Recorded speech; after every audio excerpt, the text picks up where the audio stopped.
రాశి ఫలితాల్లో మేము ఎప్పుడూ కూడా అన్ని కార్యక్రమాలు అందరికీ శుభం జరగాలని మనస్ఫూర్తిగా కోరుకుంటూనే ప్రతి కార్యక్రమం చేయడం జరుగుతుంది. ఇక శివప్రసాద్ గురువు గారితో నా ప్రయాణం 3 సంవత్సరాలుగా కొనసాగుతుంది. ప్రతి కార్యక్రమం 99% హిట్ అవుతూనే ఉంది. ఏ కార్యక్రమం చేసినా ధర్మ సందేహాలు చేశాను, రాశి ఫలితాలు చేశాను. అలాగే పండగలకి సంబంధించి స్పెషల్స్ చేస్తూ ఉన్నాను. ఏ కార్యక్రమం చేసినా తప్పకుండా అన్ని కార్యక్రమాలు కూడా విజయవంతం అవుతూనే ఉన్నాయి. మీ అందరి ఆదరాభిమానాలతో. ప్రేక్షకులందరికీ హిట్ టీవీ తరపున మేము చేసే ఈ కార్యక్రమాలు చూసే ప్రతి ఒక్కళ్ళకి కూడా నూతన సంవత్సర శుభాకాంక్షలు. శ్రీ మహాగణాధిపతయ నమః. ఐం మహాసరస్వత్యే నమః. శ్రీ లలితాంబికాదేవియే నమః. ముందుగా హిట్ టీవీ ప్రేక్షక మహాశయులందరికీ కూడా 2025 సంవత్సరము ఆంగ్ల నూతన సంవత్సర శుభాకాంక్షలు. అందరికీ పంచముఖాంజనేయ స్వామి అనుగ్రహము, అమ్మవారి అనుగ్రహము పరిపూర్ణముగా కలిగి మీరందరూ కూడా ఆయురారోగ్య అష్టైశ్వర్యాలతో తులతూగుతూ సంతోషముగా ఉండాలి అని కోరుకుంటూ జయోస్తు. గురుగారి తదుపరి రాశి సింహరాశి. సింహరాశి వారికి ఏ విధంగా ఉంది 2025 సంవత్సరం చెప్పండి. సింహరాశి వారికి ఈ 2025 సంవత్సరం అనేటువంటిది కొంచెం మిశ్రమ ఫలితాలు గోచరిస్తూ ఉన్నాయి. శుభ అశుభ ఫలితములు సమానముగా ఉండబోతున్నాయి అనేటువంటిది మనకు చెప్పబడుతున్నది. ఆదాయ వ్యయాల్లో కావచ్చు, లేదా వీళ్ళు కీర్తింపబడేటువంటి విధానంలో కావచ్చు, రోజువారీ పనులు చేసుకునేటువంటి విధానంలో కావచ్చు, ఏదైనా కొన్ని అటు కొన్ని ఇటు మిశ్రమముగా ఉండబోతున్నాయి వీళ్ళ జీవితంలో.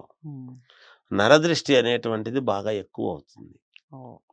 అంటే వీళ్ళు సంపాదించేది తక్కువ, బయటికి తిరుగుతున్నారు కదా, ఎంతో సంపాదిస్తున్నారు, వీళ్ళకేం డబ్బులు వస్తున్నాయని అపోహపడడం అనేటువంటిది ఎక్కువ ఉంటుంది.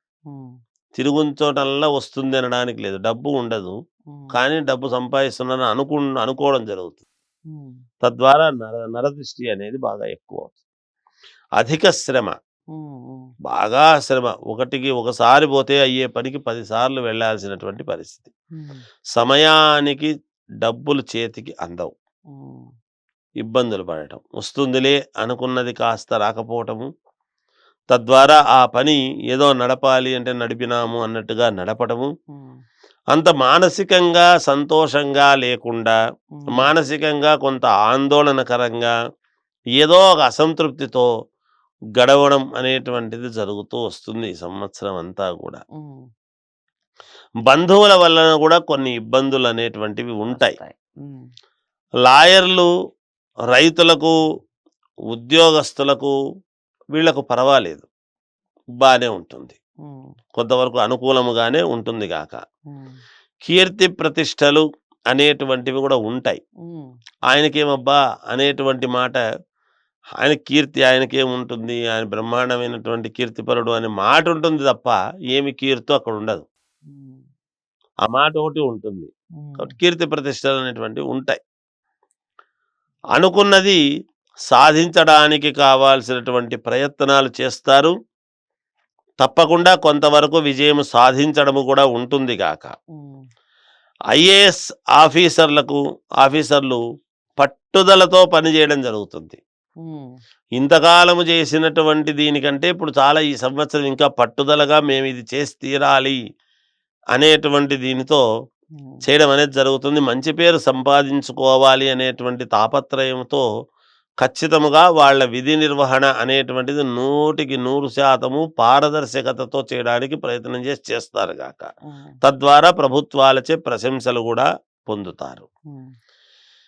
సినిమా రంగం వారికి, రాజకీయ రంగంలో ఉండేటువంటి వాళ్లకు విపరీతమైనటువంటి అధిక శ్రమ అనేది ఉంటుంది గాక. చాలా శ్రమ ఉంటుంది, దానికి తగిన విజయము సాధించి తీరుతారు గాక. విద్యార్థులకు చాలా బాగుంది. విద్యార్థులకు, విదేశాలలో ఉండేటువంటి వాళ్ళు, ఈ రాశి వాళ్ళు కూడా కొంతవరకు యోగదాయకముగానే ఉంటుంది గాక. బాగానే ఉంటుంది, ఇబ్బంది పడాల్సింది ఏం లేదు. చిన్నవి మిశ్రమ ఫలితాలు అన్నప్పుడు సహజము, చిన్నవి ఉంటాయి, వ్యక్తిగతమైనటువంటివి చూసుకోవాలి. ఇక ఇంట్లో శుభకార్యాలు చేయటము అనేటువంటిది ప్రారంభం చేయాలి అని తపనతో ఉంటారు, చేస్తారు.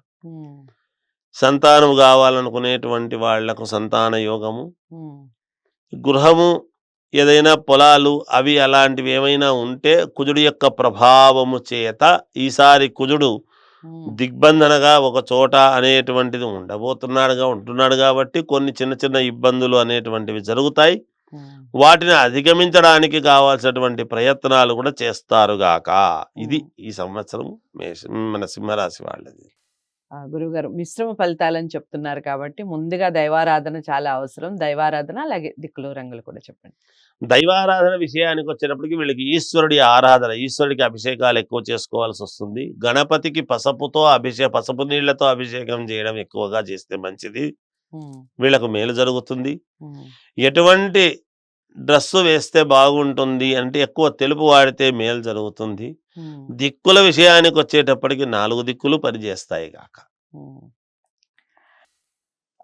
చాలా అంటే చాలా మిశ్రమ ఫలితాలు అన్నట్టుగా చెప్తున్నారు. కంగారు పడాల్సిన అవసరం ఏమీ లేదు. ఈశ్వరుణ్ణి ఎక్కువగా ఆరాధించే ప్రయత్నం చేయండి. పసుపుతో అభిషేకం చేయండి గణపతికి. అలాగే తెలుపు ఎక్కువగా వేసుకునే ప్రయత్నం చేయండి. అన్ని దిక్కులు కూడా కలిసొస్తాయి అన్నట్టుగానే చెప్తున్నారు. ఏదేమైనప్పటికీ ప్రతి వీడియోలో చెప్తూనే ఉన్నాను. జాతకాల్ని పరిశీలించుకొని పరిహారాలు చేసుకుంటే 100% రిజల్ట్ ఉంటుంది. మరి జాతకాల్ని గురువుగారి దగ్గరే చూపించుకోవాలి అనుకున్నవారు స్క్రీన్ మీద కనపడే నెంబర్కి కాల్ చేయొచ్చు. వీడియోని లైక్ చేసి షేర్ చేయండి. ఛానల్ని సబ్స్క్రైబ్ చేసుకోండి. తదుపరి రాశితో కలుద్దాం. నమస్తే.